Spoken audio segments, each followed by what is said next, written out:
A legacy of lifetime.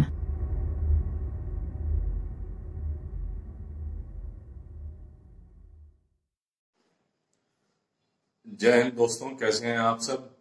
आज फिर आप सबके साथ पुनः मुलाकात हो रही है। इधर बीच में काफी दिनों का अंतराल था। कुछ परिस्थितियां स्थितियां बड़ी विकट वैश्विक स्तर पर बदल रही हैं और पूरा विश्व किसी न किसी धुरी पे इकट्ठा होता दिख रहा है।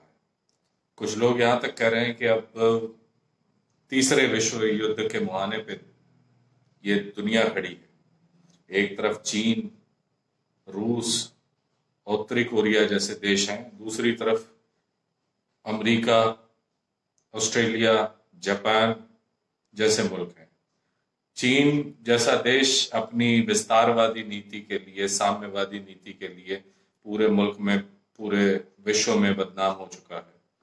उसकी विस्तारवादी नीतियां, छोटे छोटे देशों को खा जाने वाली नीतियां लगभग हर दूसरे देश के द्वारा आज उसका विरोध हो रहा है। तो इस दुनिया में बहुत सारे लोग अपनी अपनी विचारधारा को लेकर के आगे बढ़ते हैं, लेकिन इस दुनिया के बारे में लोग कितना जानते हैं? इस दुनिया में जितने देश हैं उनके बारे में लोग कौन कौन जानते हैं? आज हम आप तो फिर भी एक ऐसे देश के नागरिक हैं, एक ऐसे राष्ट्र के नागरिक हैं जिसका नाम सम्मान से लिया जाता है। पर क्या लोगों को मालूम है कि पूरे विश्व में कितने मुल्क हैं, किन किन देशों को क्या मान्यताएं दी गई हैं? तो आइए इसी पे आज का हमारा ये रोचक तथ्य, आज की ये चर्चा निर्धारित है। तो जैसा कि हम बात करते हैं कि यूनाइटेड नेशंस एक ऐसी संस्था बनाई गई जो हर देश को दुनिया के एक सही न्याय प्रणाली दे पाए। देश विश्व युद्ध प्रथम और विश्व युद्ध द्वितीय में एक दूसरे से लड़ रहे थे, भिड़ रहे थे। किसी की कोई विचारधारा थी, किसी की कोई विचारधारा थी। लोग एक दूसरे पे हावी होना चाह रहे थे।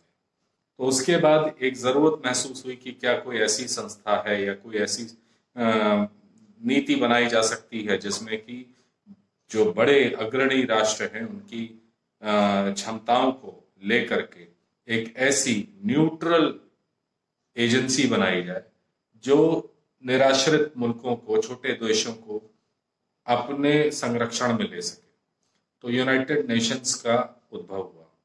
यूनाइटेड नेशंस के द्वारा 195 देशों को सॉवरेन स्टेट्स के तहत मान्यता मिली, जिसमें 193 मुल्क जो हैं वो यूनाइटेड नेशंस के मेंबर मुल्क हैं और 2 मुल्क उनके ऑब्जर्वर स्टेट्स हैं।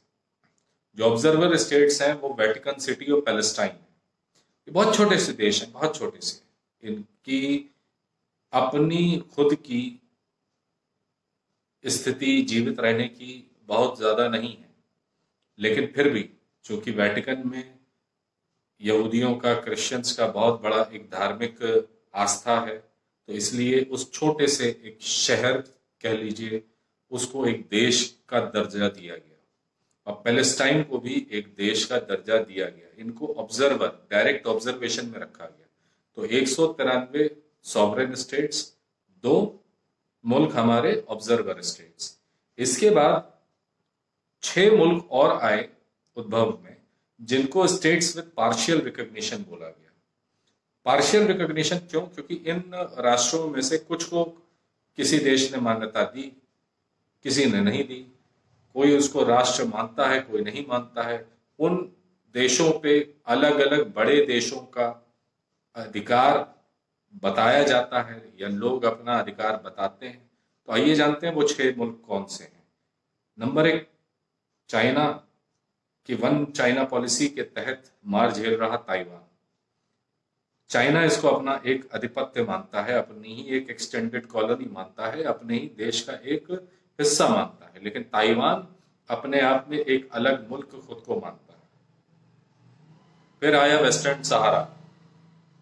तीसरे नंबर पे कोसोवो को आप जान करके हैरत में आएंगे कि 100 मुल्कों ने मान्यता दी एक अलग राष्ट्र के रूप में, लेकिन बाकी देशों ने नहीं दी। फिर साउथ ओसेटिया, फिर अब्खाजिया, फिर छठे नंबर पे आता है नॉर्दर्न साइप्रस।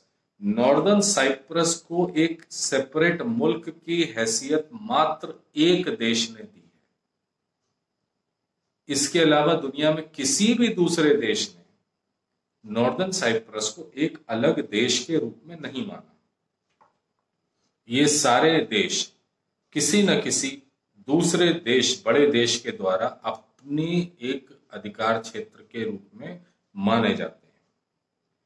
इसी में फिर कुक आइलैंड्स और नाइफ का पार्शियली रिकॉग्नाइज्ड स्टेट्स के रूप में भी नाम लिखा गया।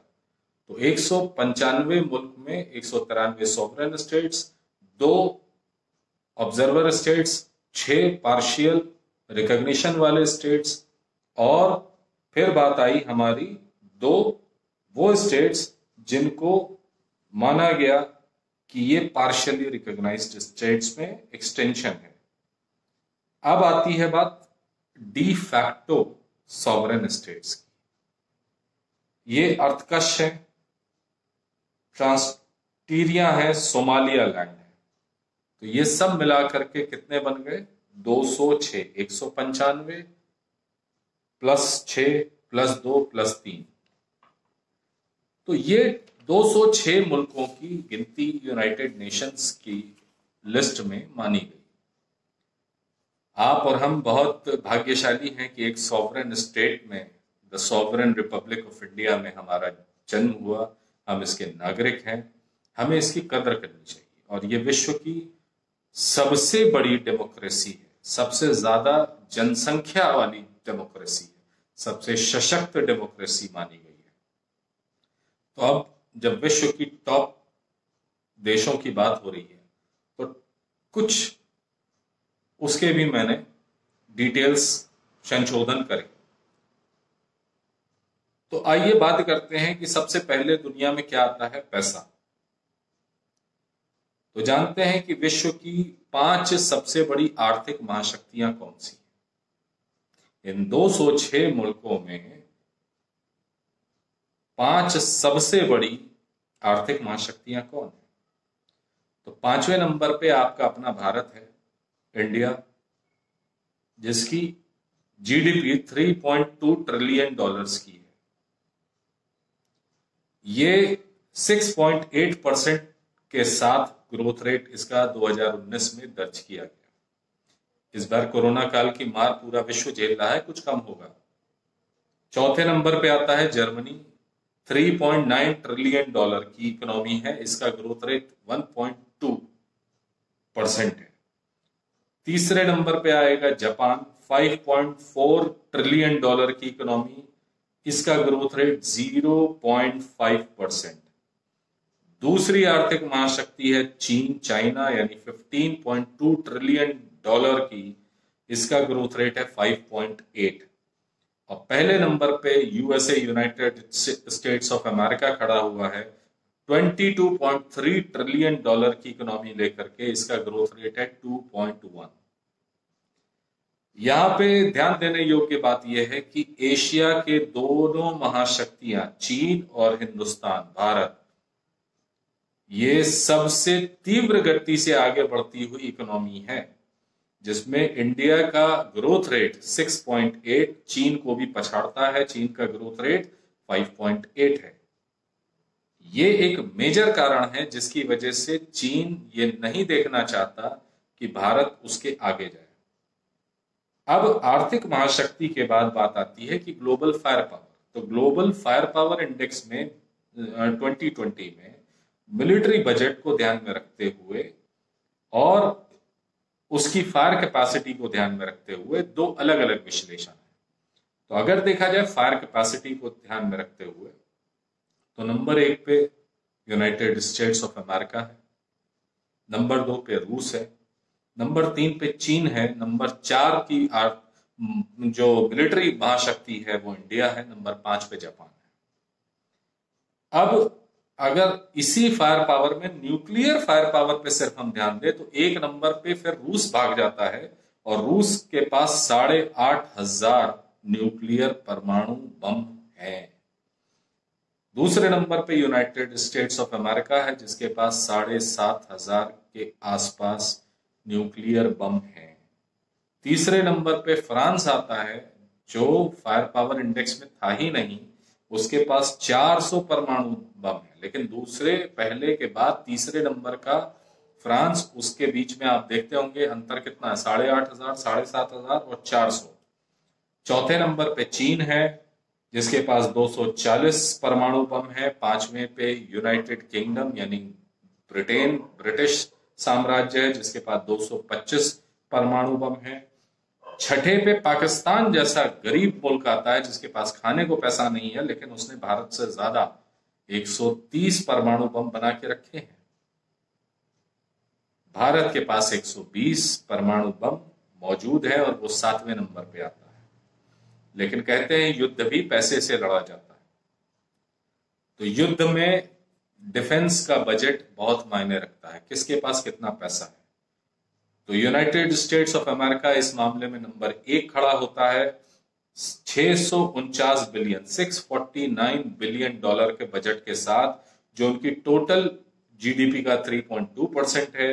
दूसरे नंबर पे चीन आता है, 250 बिलियन डॉलर का उसका सालाना वार्षिक डिफेंस बजट है, वो उसका 1.9% जीडीपी का है। सऊदी अरेबिया तीसरा नंबर लेता है 67.6 बिलियन डॉलर के साथ, जो कि उसके जीडीपी का 8.8% है। अब यहाँ पे ये एक ध्यान देने वाली बात है कि सऊदी अरेबिया अभी तक आपने किसी भी ग्लोबल फायर पावर में नहीं देखा टॉप 5 में, ना उसके पास न्यूक्लियर वेपन्स की लिस्ट में आपने टॉप 5 या टॉप 10 में देखा, ना उसका आर्थिक जीडीपी या बजट इस लायक है। परंतु उसने जो खरीदारी की इस 2019 के गए साल में, उसने उसको यहाँ पे ला करके तीसरे नंबर पे खड़ा कर दिया, इसलिए बहुत स्थायी पोजीशन नहीं है। चौथे नंबर पे आपका अपना देश इंडिया 66.5 बिलियन डॉलर के साथ, जो 2.4% है भारत के राष्ट्र की सालाना जीडीपी का।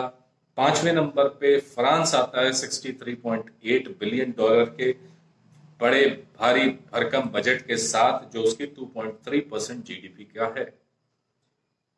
लेकिन बात यहीं खत्म नहीं होती।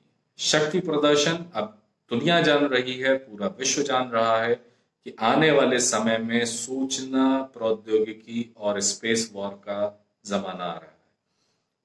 अब वो जमाने लग गए जब आमने सामने तलवारें लेकर के सेनाएं लड़ती थीं, फिर युग आया गोलियों का, बंदूकों का, फिर उसकी जगह ली तोपों ने, फिर उसके बाद आई बात इन्फेंट्री की, फिर मिसाइलों की। अब स्थिति आई है स्पेस वॉर की। स्पेस वॉर की अगर हम बात करें तो चीन छठे नंबर पे आता है CNSA यानी चाइना नेशनल स्पेस एडमिनिस्ट्रेशन के साथ। इसका बजट सालाना है 1.3 बिलियन डॉलर का। इसकी दक्षता और इसकी जो पहुंच है उसको ध्यान में रखते हुए इसको छठे नंबर पे रखा गया है।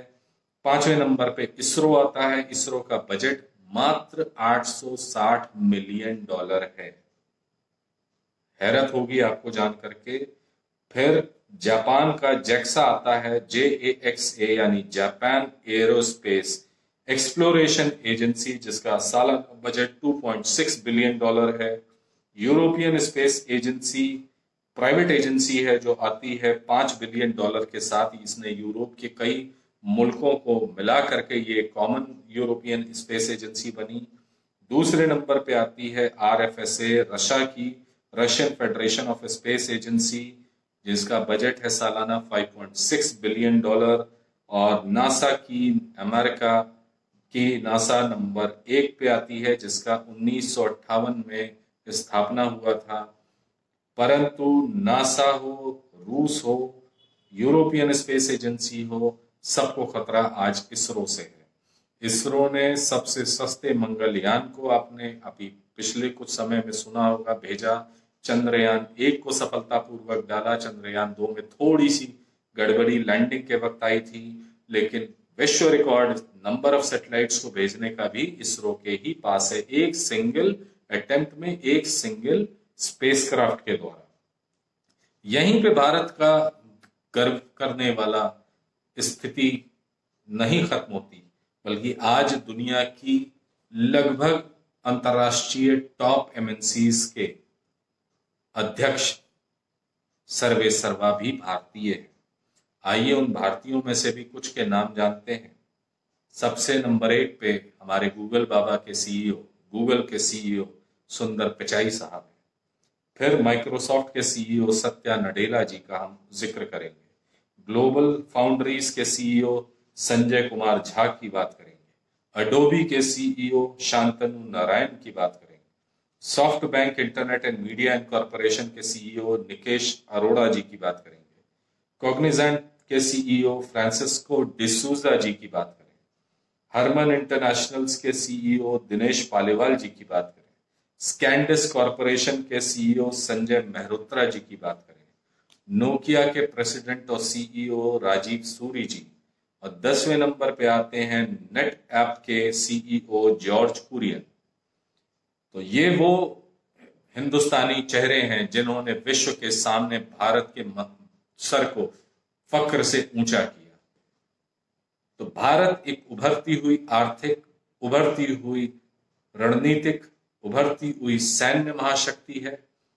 विश्व को इसका इस्तेकबाल करना पड़ रहा है और यही बात दुनिया के कई मुल्कों को खटक रही है।